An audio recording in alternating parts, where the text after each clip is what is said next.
Hi, and welcome back. In this chapter, we're going to be talking about hope. I'm going to leave my face up for a little while and then I'll probably take it down when it starts covering things up. You might notice I have a headset on. Maybe the sound is better like this. We'll see. So, let's start off with assessing our own optimism. In our book on page 184, we have a little short form of the optimism scale. Um, it's called the life orientation test, and it's sort of assessing how you tend to be oriented towards outcomes. And so it's assessing how much you tend to explain things using an optimistic approach. What I really wanted to emphasize by showing you this time is that I've highlighted down here. It says items 2, 5, 6, and 8 are filler items only. So that means you will not include them in your total score. I just wanted to, make sure to direct your attention to that because it's the first time we've seen a scale where some of the items literally are not being included. This is a good time to also mention survey design where we're going to be left with 6 items that are going to attempt to predict your optimism. And this is where, again, I'm going to emphasize that it's not necessarily that you need a lot of questions in order to measure a construct. It's just they need to all be good and they all need to be working together to predict that construct. All right, well, enough about that. Let's go ahead and get back to optimism. So hopefully you'll take the life orientation scale and find out where you place on the optimism scale. But now let's define what we're measuring, right? So what is optimism? It's a tendency to expect the best possible outcome. Actually, I'm going to put a comma there. It's the tendency to expect the best possible outcome. I'm going to show you an example of what we're talking about with that. So unfortunately, this commercial is not available for on YouTube or anything anymore. And so I'm going to go ahead and run it. Just right now, it's brief, it's just a commercial, and then we will talk about it a little bit afterwards. So I'm going to silence myself and let you listen to the commercial.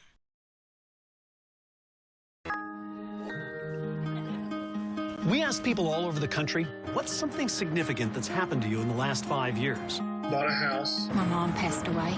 First really serious relationship. I graduated college. Then we asked them what might happen in the next 5 years. The good things were put on yellow magnets, and the bad ones on blue. The results showed us something interesting. It turns out the past was a pretty even mix of good and bad, yet the future was almost all good things. Now that you've seen the results of this experiment, what does it mean to you? We all want to think about positive stuff. Realistically, there will be down times. Definitely prepare myself for anything that could happen in life, not just the good things. It's great to think optimistically, but let's plan for whatever the future might bring.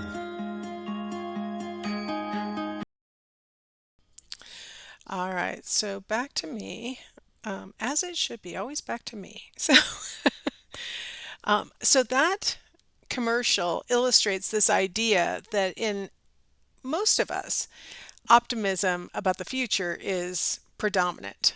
There were some blue magnets that were placed on the wall for the future, but the vast majority of the magnets for the future were positive things, were yellow.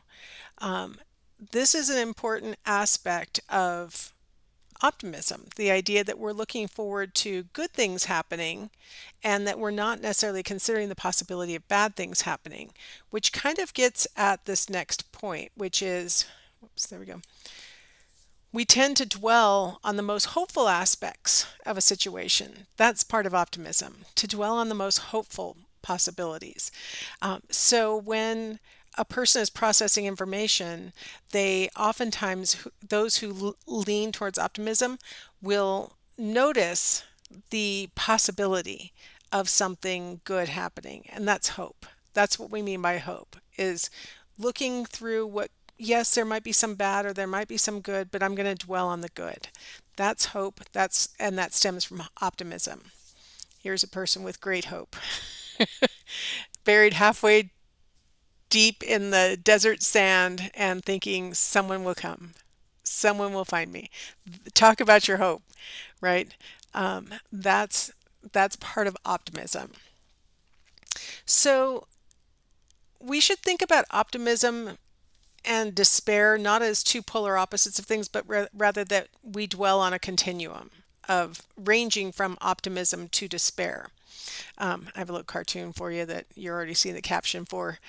So it's the devil speaking to one of his minions, and he says, "We do pretty well when you stop to think that people are basically good."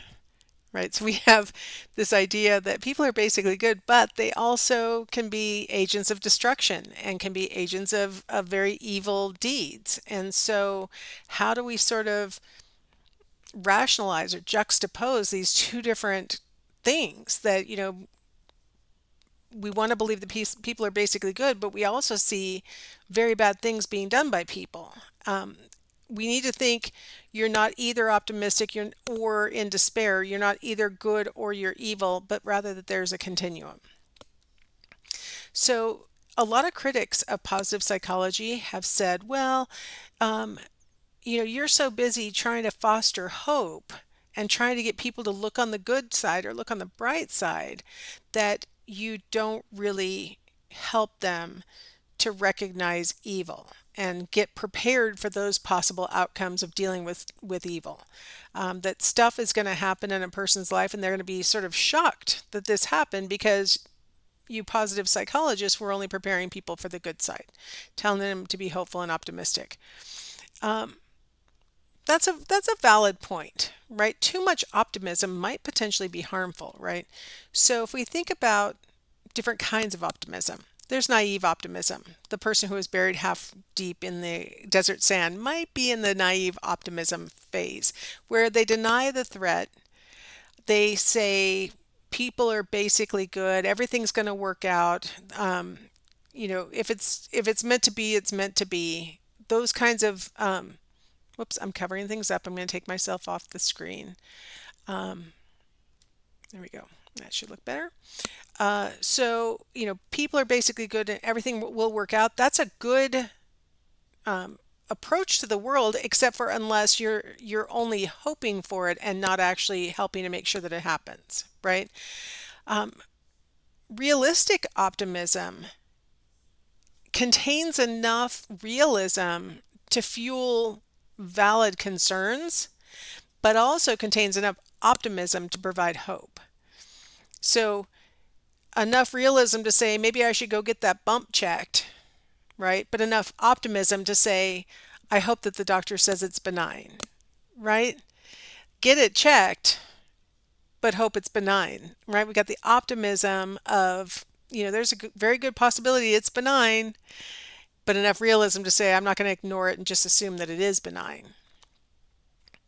Then there's dark despair.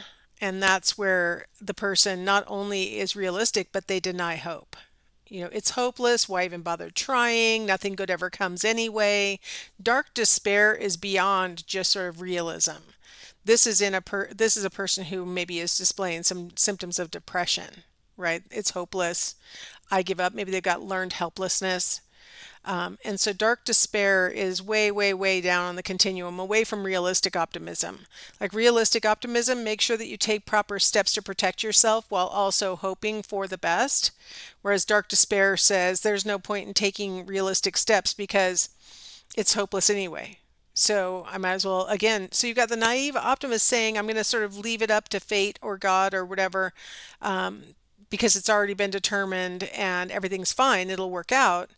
And then you've got the dark despairing person who's got the same basic attitude, but their perspective is that it's already been determined on the bad side. It's hopeless. There's nothing I can do. So what are some of the benefits of taking a more optimistic approach? Well, first off, people who are higher on optimism scales tend to enjoy better health, and that includes they tend to have better immune functioning, so they're less likely to catch little common colds. They're less likely to have cancer. They're less like and to start it, to develop it, or to have it go on and become worse. They have better immune functioning. They tend to live a longer life than a person who tends to have the dark despair kind of pessimism. They tend to enjoy better relationships. When they have disagreements, those disagreements tend to be more constructive and focused on the problem and less on, personal attacks, things like that. When there are resolutions to the problems, they feel more satisfied with those resolutions, that there was a compromise reached or that we had a meeting of the minds. And they tend to report that they feel supported by the people in their relationships. So let's talk about some of those health benefits of optimism. There was a Dutch study that contained 941 people who ranged in age from 65 to 85 years old. It was a 10-year longitudinal study, so you would expect that, in this age group, some percentage is going to die, right? 57% of people who were in the lowest quartile of optimism, so just to define the quartile, we would administer the test, the optimism scale, the LOT, and those who had the 25% of the lowest score, so those people with the lowest score that constituted 25% of the group would be considered the lowest quartile.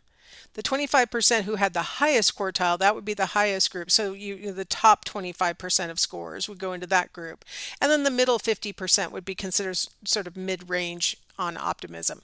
So what we're really interested in is those people who had the lowest optimism scores and those who had the highest.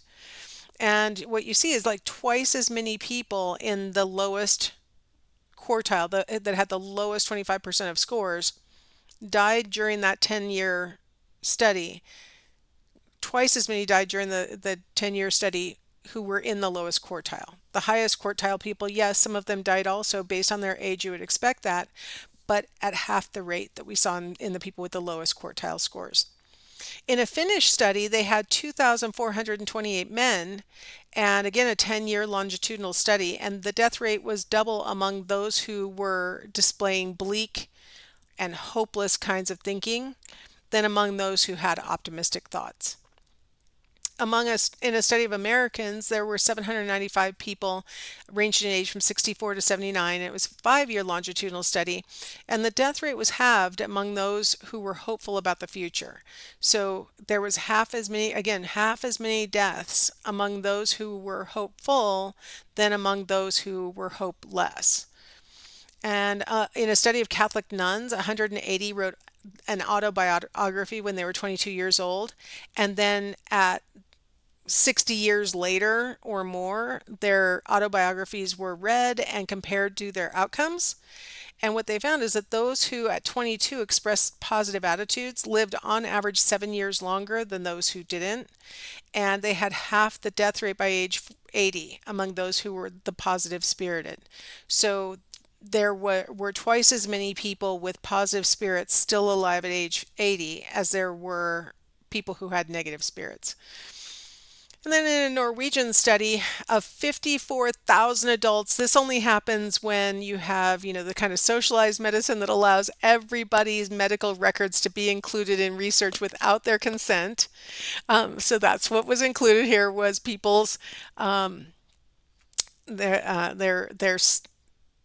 their health records were provided, and then they were followed for 7 years. And the ones who had the highest quartile, so again, the top 25% of humor appreciation, were 35% more likely to still be alive at the end of the 7-year longitudinal study than those people who were in the bottom quartile, the lowest 25% of humor appreciation. So people who can see the humor in things, that's part of optimism. All right, so there are a lot of different studies I could have pulled and a lot of things I could have shown you, but I just wanted to kind of highlight these as examples of living longer as a result of having a more positive outlook. Now, we have to be aware that naive or excessive optimism can be a problem. Like we definitely have got to acknowledge that.